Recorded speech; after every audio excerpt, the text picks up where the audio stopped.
Welcome back to another Learning the series. So we did the runes, we are now moving on to the tarot. So this is Learning the Tarot. I have picked a few different resources to use to compile my own notes. This is my way of trying to learn stuff, much like I did with the runes. I am just sharing the notes that I had taken and just kind of my experience in learning these, and then hopefully this encourages you to do the same. So here we are, the first of many, because there's a lot more tarot cards than there was runes. So we have 78 cards, and we are beginning with the Fool. Now there are so many resources for tarot.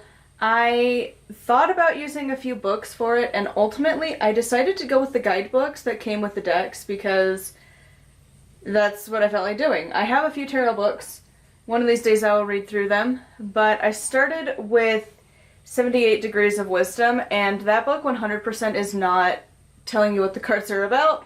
It's a little bit more advanced, and I'm worried that others are going to be like that, so I opted for the guidebooks that come with the decks. I've picked a few, so these are all of the decks that you're currently seeing on the screen, and I will be using each one as kind of a referencing point.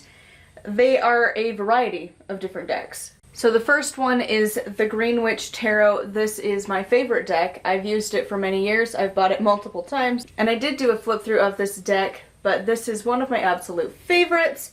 And as we will notice as we go along, certain decks change the names.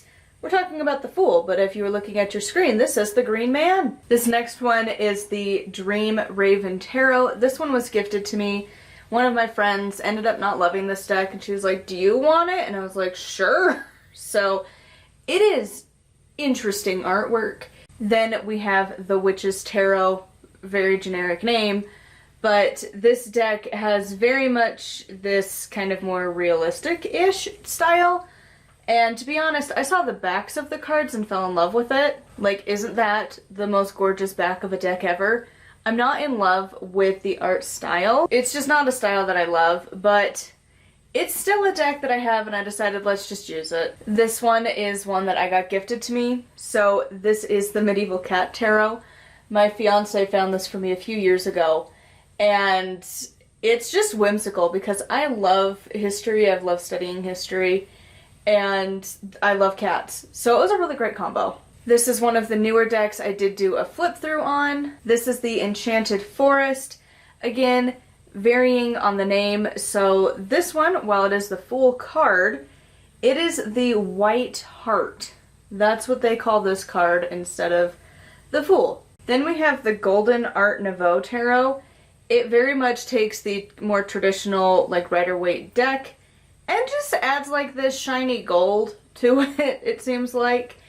And so it's very traditional, probably the most common and close to a Rider-Waite. I don't actually have a Rider-Waite deck because I'm not like the greatest fan of the artwork, but like we got this going for us. So shiny gold. I got this in one of the Witch's Moon boxes when I was subscribed to their monthly box. Otherwise, I don't think I would have bought it. But hey, now we have a traditional deck. Lastly, this one does not have a guidebook. To be 100% honest, I don't think you're supposed to really use this as a real deck. I don't care. It's one of my favorites because some of the cards, you can really go deep on your readings, especially if you are all about like adding different elements into your stuff and different correspondences. So this deck is, I think it's just called Tarot Deck, and it's from Spirit Halloween, the Halloween store, and they sell it in their little section for like the occult and like readings and stuff like that, which honestly, great decor for the house. Fabulous things. Like, they have a few pieces that if that line comes back this year I want to get. I mean, they've got like, just, it's glorious. So I've bought this deck because I was like, there's no freaking way, it's gotta be.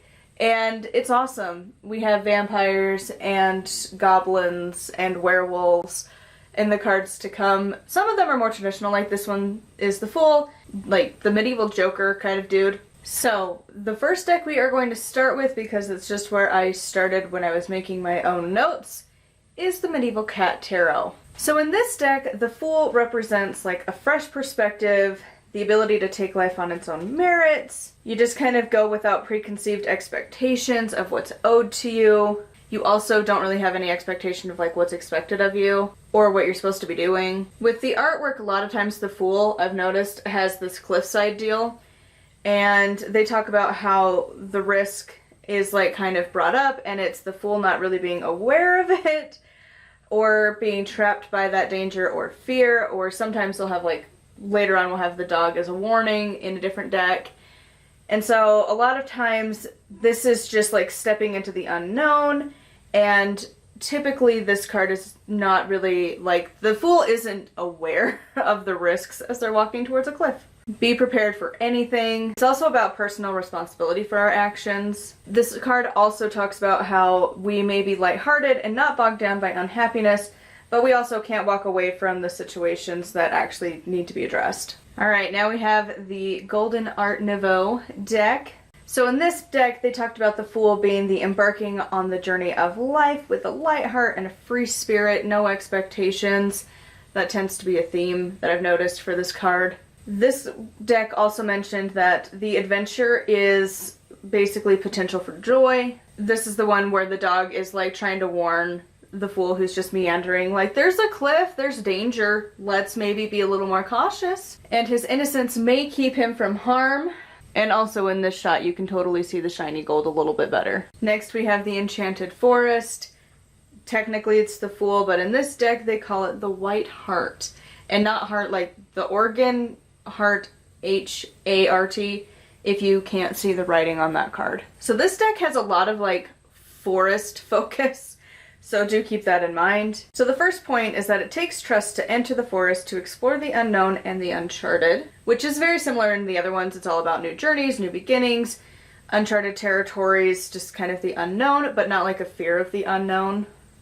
More of like that enthusiastic childhood, like, ooh, this is an adventure. Mystery awaits you according to what your soul needs for the journey. It also talks about, because again, it has a lot of foresty elements, so the first step into the forest must be taken on your own, which I feel like that could be really helpful in a lot of readings. New adventure that is undertaken with a pure and innocent heart, which tends to be a very common theme. The Fool is lighthearted and is all about adventure. New beginnings, accepting the invitation, could also be for a new adventure. Going forward with trust, again the journey begins, and following your instincts. Next we have the Witch's Tarot. Going back to the traditional names, so this card is labeled as the Fool, and this is the beginning of his spiritual and magical journey. The Fool is young, open, and daring enough to take a risk and to make a leap of faith.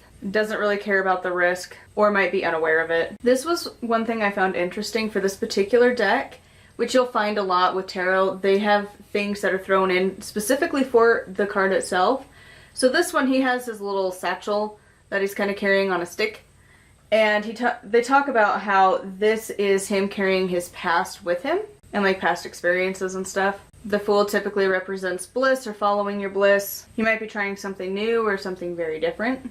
Again, journeys. This time they talked more about like spiritual or magical traditions or paths. Just new opportunities. They talked about like a new job or an innovative business. The Fool encourages us to dare, to be more open-minded, and to enjoy the ride. It also talks about not letting fears kind of hold you back. It also talks about not worrying about the future, just live in the moment. Now some decks do this and some don't, so this one did have a reversed meaning. It is warning you about irresponsibility, recklessness, danger, careless behavior, precarious situation, use caution, and plan ahead.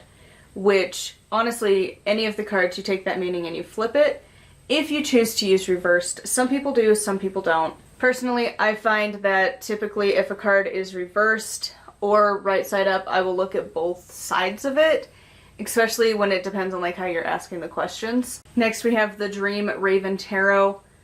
So this is all beginnings, or the start of all dreams.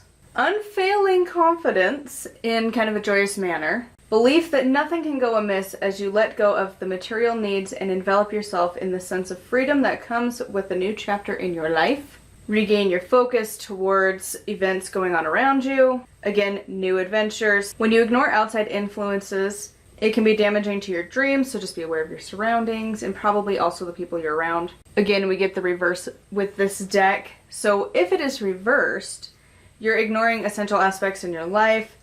It's time to change whatever situation. If you're doing a reading for like a specific area of your life, like career or love or finance, whatever, and this card pulls up upside down, you need to make some changes. And this part I loved. Throwing your hands up and giving up is not an option, which is ironic because the raven is literally throwing their hands up. Then we have the Green Witch Tarot. Again, they use a different name. So we have the Green Man. This represents the god of nature in his aspect of the Green Man. If you follow Wicca or more Wicca-based traditions, you're probably familiar with him. All about fertility of spring and awakening of the earth. Just kind of very spring energies. Think Ostara Beltane. The joy of life, awakening spirit to a new adventure. They also, even though it's called the Green Man, they did include that it's the awakening of Mother Earth for the goddess as the Spring Maiden. Could be potentially chaotic energy and should be directed with caution and thoughtlessness and thoughtfulness so that it is not wasted. Don't take this energy to extremes. But again, it has a lot of these similar things. Enthusiastic, enthusiasm, courage, creativity, innovation.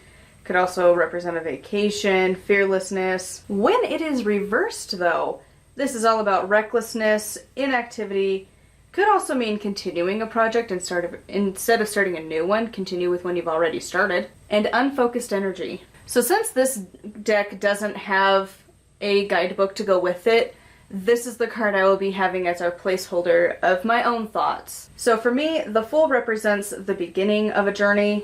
He has all the potential, which can be a positive or a negative. Going into a new adventure is exciting, but it can also be reckless. The Fool does not think ahead, merely going off on the dream. This could be a project or it could be a new life path in whatever capacity. This could be love life, career, magically. This energy of potential can be used towards self or towards your projects. A lot of people tend to use tarot cards in their magic. I've done this quite a few times. You'll use it as just another element into your spellcraft. Should this card appear in a reading, it is a sign that a new journey is about to begin.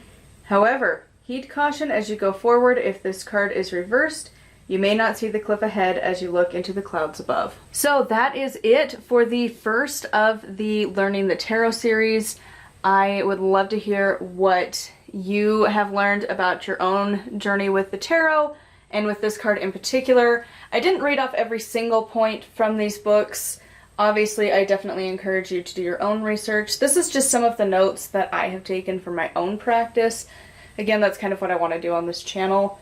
So anyways, I would love to hear from you in the comments down below, and until next time, thank you so much for watching. If you would like to support me and the channel, I do have a Patreon, patreon.com/nightwillowcrafts. Over there, I am currently going through Inner Temple of Witchcraft, so if you want to follow along for that journey, it's posting every weekend, talking about the exercises, the chapters themselves, all that fun stuff. So again, thank you so much for watching, and until next time, I will see you all soon.